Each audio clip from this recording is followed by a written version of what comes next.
Amis d'Asinat, bonjour et bienvenue au relais de poche encore une semaine. Merci Laurence de me faire valoir, on va le dire comme ça. Et aujourd'hui, je vais faire valoir un livre qui, c'est un objet, vraiment un très très bel objet qui m'a plu tant par sa conception que par son contenu. Donc je profite de la caméra pour vous le montrer et pour vous montrer comment il est fait. Donc vous avez un coffret dans lequel on trouve le livre. Alors je vais le poser un peu parce que là ça devient compliqué. On a une petite languette pour tirer le livre qui est en format italien et on va le voir. C'est bon Laurence, parce que là j'ai beaucoup bougé. chaque planche, c'est 4 vignettes qui chaque fois prennent un bout de l'histoire. Alors, avant de terminer là-dessus, j'accuse, c'est le procès. Je vais y arriver. Alors, c'était quelle année? C'est le procès Dreyfus. J'ai perdu l'année. Bon, ça fait rien, vous la retrouverez. C'est l'affaire Dreyfus, qui est revue complètement par l'auteur, Jean Guittard, dans le contexte de l'époque, en reprenant des articles de journaux, en reprenant tout ce qui a été écrit sur la période, et il en fait l'éphéméride, on va le dire comme ça.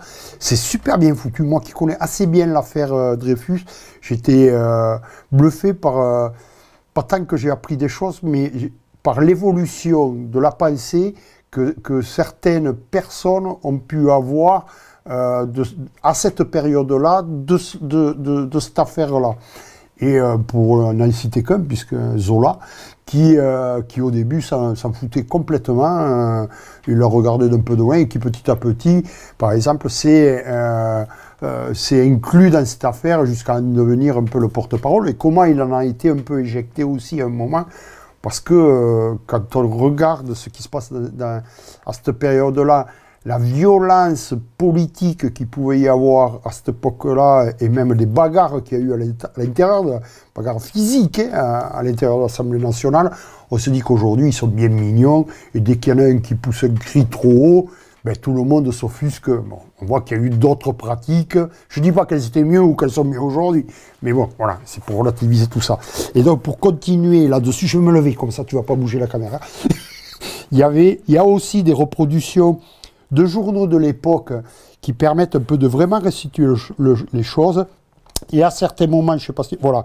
Et à certains moments, j'y suis tombé pile dessus, il crée des journaux exprès pour montrer ce qui aurait pu être écrit ou qu'il n'a pas pu retrouver.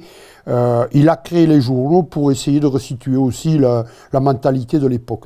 Vraiment, alors c'est du noir et blanc, pour rester dans le ton.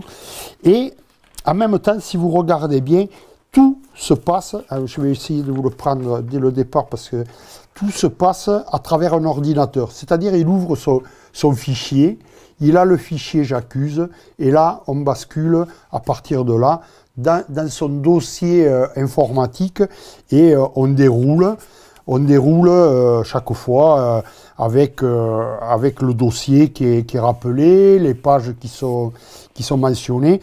Il y a des pétitions en ligne à certains moments, il y a des likes, il y a des j'aime, j'ai pas j'aime. Donc on a cet écart entre cette histoire de l'affaire Dreyfus, et ce que l'on a comme technologie aujourd'hui. Je trouve ça super bien fait. De pouvoir, dans notre période actuelle, rappeler un bout de l'histoire et nous la rappeler de manière majestueuse.